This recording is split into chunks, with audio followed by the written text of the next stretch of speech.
Baik, selamat siang semuanya. Pada kesempatan kali ini, saya akan mempresentasikan salah satu proyek magang saya yang saya jadikan sebagai materi pada mata kuliah Praktik Perencanaan Strategi Periklanan. Baik, sebelumnya perkenalkan nama saya Tior Anjani dengan NPM 23061689901. Saat ini saya sebagai mahasiswa semester 5 Periklanan Kreatif Vokasi Universitas Indonesia. Selama 3 bulan terakhir, yaitu dari Juli hingga Oktober, saya berkesempatan untuk menjalani program magang di Salty Space, yaitu salah satu digital marketing agency di Jakarta Selatan, dengan posisi KOL Specialist Intern. Di sana saya handle 3 campaign dari 3 klien, yaitu ada Dyson, Philips, dan SOD Live. Dari ketiga campaign tersebut, saya berhasil handle kurang lebih di 80 KOL dengan kategori nano, mikro, hingga makro KOL. Next, tujuan dari video presentasi ini adalah untuk melakukan evaluasi terhadap strategi komunikasi yang digunakan dalam campaign Dyson Airwrap Conda 2X. Evaluasi ini mencakup efektivitas strategi dalam mencapai KPI campaign, sekaligus mengidentifikasi kekuatan, tantangan, dan key achievement dari campaign Dyson Airwrap Conda 2X. Selain itu, saya juga menyampaikan rekomendasi strategis yang dapat digunakan sebagai pembelajaran untuk mengembangkan campaign klien ke depannya. Next dari project ini untuk kliennya sendiri yaitu Dyson. Dyson merupakan sebuah perusahaan teknologi global yang dikenal dengan inovasi produk home appliance dan beauty tools yang menggabungkan teknologi canggih, desain premium, dan fungsi yang relevan dengan kebutuhan sehari-hari. Sebagai gambaran awal, proyek ini berfokus pada peluncuran produk terbaru dari Dyson, yaitu untuk produk Dyson Airwrap Kona 2X. Campaign ini dirancang untuk meningkatkan awareness terhadap produk baru melalui pendekatan komunikasi digital berbasis kolaborasi dengan Key Opinion Leaders atau KOL.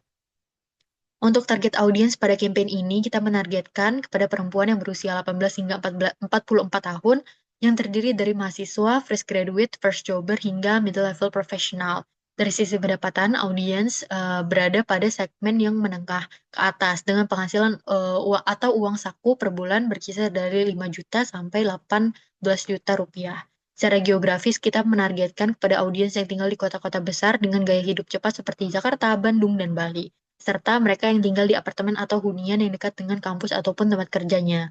Dari sisi perilaku, kita menargetkan kepada mereka yang memiliki jadwal yang padat, aktif bersosialisasi, update media sosial, mengikuti tren, serta yang mengedepankan kualitas dan nilai investasi jangka panjang dalam sebuah produk pada keputusan pembeliannya.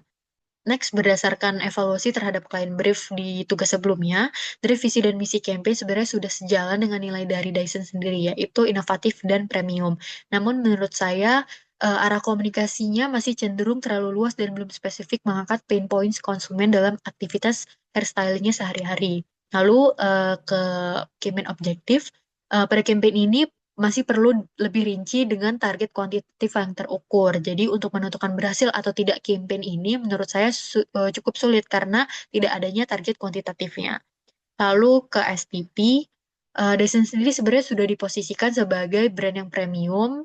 Lalu untuk produknya sendiri, Dyson Airwrap Conda 2X ini sudah dinobatkan sebagai ultimate multi-styler. Namun segmentasi dan targeting yang masih perlu dikerucutkan karena membuat target audiens sendiri kurang mengkerucut, masih terlalu luas. Meski demikian, terdapat beberapa key achievement yang bisa kita sampaikan. Yang pertama, pesan utama yang menurut saya itu sudah jelas dan mudah dimengerti, bahwa Dyson Airwrap Conda 2X ini twice faster, smarter, and smoother.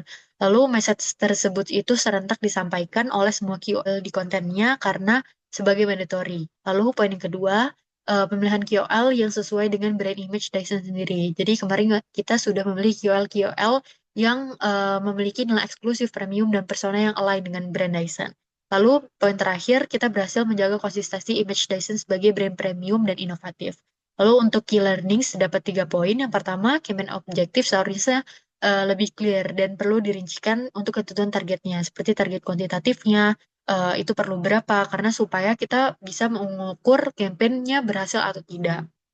Lanjut poin yang kedua, untuk STP-nya terutama di segmenting dan targeting perlu mengerucut karena supaya kita bisa menilai apakah target audiensnya menerima pesan yang kita deliver atau tidak. Lalu yang poin yang ketiga, menurut saya campaign ini perlu lebih menonjolkan manfaat penggunaan sehari-hari ya, agar produknya tidak hanya dipersepsikan sebagai barang mewah, tetapi sebagai solusi yang benar-benar bernilai dan dibutuhkan oleh konsumen. Next, dalam rencana komunikasi strateginya, campaign ini melibatkan kolaborasi dengan 33 KOL dari berbagai tier, mulai dari mikro, makro, hingga mega. Strategi ini bertujuan untuk menciptakan exposure yang luas dan menjangkau berbagai lapisan audiens. Lalu, dari hasil implementasinya, campaign ini mendapatkan respon yang cukup positif, dibuktikan melalui tinggi engagement dari konten-konten yang diupload oleh KOL. Banyak audiens menunjukkan ketertarikan terhadap teknologi Koanda dan hasil styling yang ditampilkan oleh para KOL. Hal ini menunjukkan bahwa pesan utama campaign dapat tersampaikan dengan baik. Namun dalam prosesnya terdapat beberapa tantangan utama. Yang pertama dalam pemilihan KOL, kita juga harus benar-benar selektif supaya KOL tetap bisa menjaga brand image dari Dyson sendiri.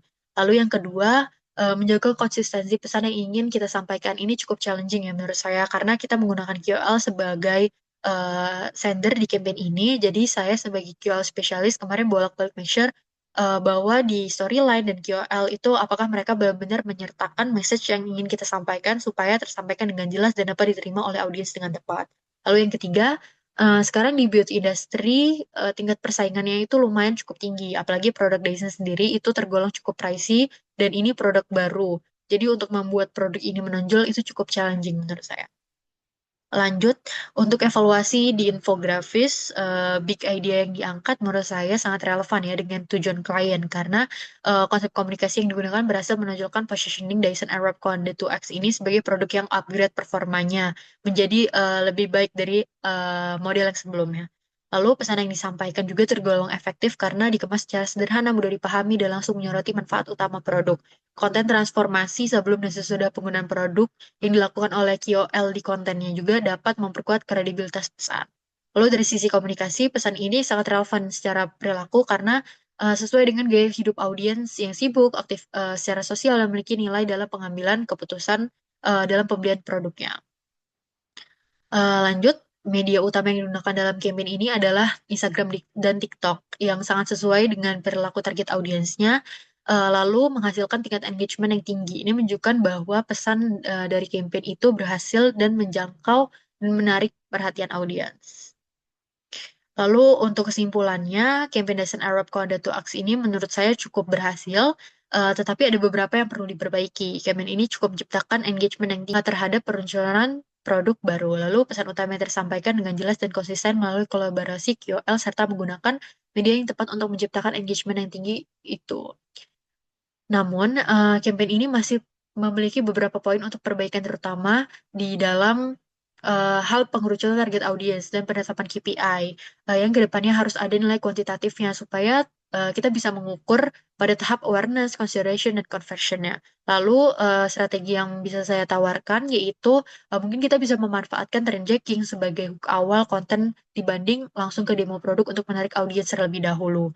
Lalu kedua kita bisa memprioritaskan quality dibanding quantity KOL.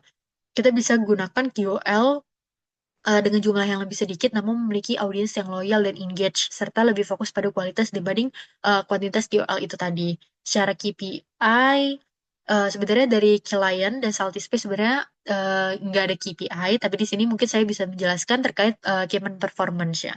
Jadi di campaign Nation Arab Conda 2X ini kita berhasil berkolaborasi dengan 33 KOL dengan tier mikro, makro, hingga mega dan menghasilkan 132 konten dalam satu bulan dengan total viewers 23 juta viewers, 394.000 likes, 61.000 komentar, dan 108.000 shares. Menurut saya angka-angka ini menunjukkan bahwa secara exposure dan engagement, campaign, campaign ini telah berjalan dengan sangat baik. Oke, demikian evaluasi strategi komunikasi dari proyek magang yang dapat saya sampaikan. Terima kasih atas perhatiannya. Wassalamualaikum warahmatullahi wabarakatuh.